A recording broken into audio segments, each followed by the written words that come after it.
जी में स्तुति का वर्णन है। ब्रह्मादया सुरगला मुनयोत सिद्धा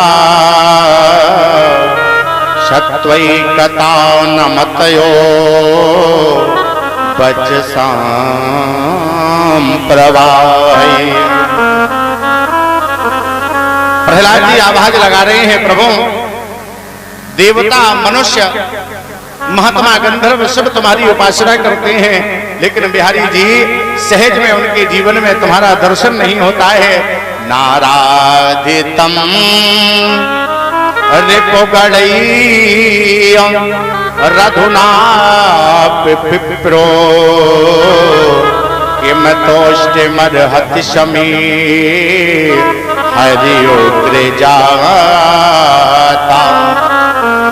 संत महात्मा बैरागी यति आराधना करते हैं, लेकिन आप मिलते नहीं हो। लेकिन हमें तो लगा है प्रभु सहज में आप भक्त पर रीझ जाते हो। आज भगवान ने प्रहलाद पर कृपा की है।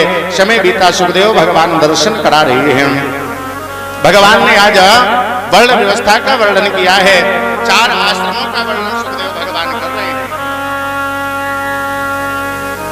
सबसे इंपॉर्टेंट आश्रम है गृहस्थ आश्रम। वानप्रस्थ, ब्रह्मचर्य और सन्यास तीनों आश्रमों की पूर्ति प्यारे गृहस्थ आश्रम से होती है। अगर गृहस्थ आश्रम नहीं होता तो शायद तीनों आश्रमों की पूर्ति होती नहीं। और सबसे जटिल गृहस्थ आश्रम है। परीक्षित जी, यद्यपि बातें तो बहुत छोटी छोटी हैं, लेकिन अगर घर में निर्वाह हो जाए तो गृहस्थ धर्म का पालन करना है तो सबसे पहली बात घर मंदिर बना करके रखना चाहिए। दूसरी बात, आप जिस भोजन को बना रही हैं, भोजन बनाने में भाव ये ना हो मुझे भोजन बनाना है, ये हमारी ड्यूटी है, बना करके रख दिया, खाने वाला खाए या ना खाए कोई मतलब नहीं है। भोजन बनाने पर बनाने वाले का भाव ऐसा हो, मैं जिस भोजन को बना रहा हूँ, ये भोजन खाने वाला जब खाएगा तो मन से खाएगा या नहीं खाएगा, ये हमारी जिम्मेदारी है। माता जी लोग, अच्छा आपने जब भोजन बनाया तो सबसे पहली रोटी कहाँ जाती है? थोड़ा तेज बोलो ना, सुनाई कम पड़ता है। गाय को? अच्छा लास्ट वाली कुत्ते को। अब बीच में अगर कोई रोटी खराब हो जाए तो क्या करो? मान लो सास का फोन आ गया घर से, फिर क्या करोगे? नहीं, वो भी बर्बाद नहीं होने वाली। मान लो घर से फोन आ जाए, रोटी तवे में पड़ी है, जल गई। जलने के बाद में उस रोटी को लेकर के छत पर डाल दो, चिड़िया खा जाएंगी, कौवे खा जाएंगे, वो कौओं का ग्रास निकल जाएगा। सारा भोजन बनने के बाद थोड़ा सा भोजन लेकर के चूल्हे में 5 ग्रास लेकर के डाल देना है। लोग प्रश्न करते, बोले महाराज जी अब तो चूल्हा ही नहीं है, डालें कहाँ?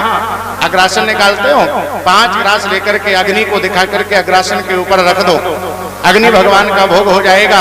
बनाने के बाद कम से कम 1 थाली बिहारी जी के मंदिर में पहुंचा दो। पहुंचाने के बाद प्रभु से निवेदन करो, भगवान थाली तो निकाल दिए है, लेकिन इस थाली को पाने वाला कोई ऐसा भोगता भेज देना जो कम से कम शाम तक आकर के इस भोजन को ग्रहण कर जाए।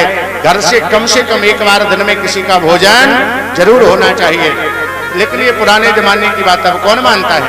परीक्षित जी, अभी होली पर हम वृंदावन गए हुए थे तो एक संत बड़ी सुंदर बात कह रहे थे। बोले महाराज जी, आज से 30 साल पहले चाहे जिस गांव में जाओ देखो तो भाइयों भाइयों में बड़ी लड़ाई होती थी, लेकिन 30 साल में पता नहीं कौन सी ऐसी हवा चली है, भाइयों ने लड़ना बंद कर दिया है। तो हमने कहा हमें तो पता नहीं है। बोले मैं बता रहा हूँ ना, भाइयों में झगड़ा नहीं होता है, फिर लड़ता कौन है? अब घर में श्रीमती जी लड़ती है। सही बता रहे आपको, एक बार भाव से कहिए, बोलो राधे राधे। पहले भाइयों में झगड़ा होता था, दूसरे तीसरे दिन लाठी पनेठी चलती थी, और अब भाई लोग नहीं लड़ते हैं, अब देवियां लड़ती हैं। अच्छा, उसका कारण क्या है? श्रीमती जी ने भोजन बनाया। अच्छा, श्रीमान जी ड्यूटी जा रहे हैं, ड्यूटी के चक्कर में भोजन बनाया, और पहली रोटी जो गाय को मिलनी चाहिए वो गाय को जा नहीं रही है, वो श्रीमान जी की थाली में जा रही है। अच्छा, परीक्षित जी, जो रोटी गाय को खानी चाहिए वो श्रीमान जी खा रहे हैं, तो वो गाय के तरीके से सीधे होते चले जा रहे हैं। अच्छा, लास्ट वाली रोटी जो कुत्ते को जानी चाहिए वो लोभ के चक्कर में श्रीमती जी स्वयं खाती चली जा रही है, और जब स्वयं खाएंगी तो वो दिन भर टैप रिकॉर्ड रखा है कुत्ते के तरीके से। हम ज्यादा नहीं कहेंगे, एक बार भाव से कहिए, बोलो राधे राधे। ऐसा झगड़ा होता चला जा रहा है। सुखदेव भगवान दर्शन करा रहे हैं। राजा परीक्षित ने बहुत सुंदर प्रश्न किया है। बादरायणै तत्ते श्रोतुमिच्छामहि वयम् हरिर्यथा गजपतिम् ग्राहग्रस्तं तमोच्यत। महाराज मैंने सुना है एक बार एक ग्राह ने गजेंद्र का पांव पकड़ लिया था। सुखदेव भगवान ने कहा राजन रुको ना,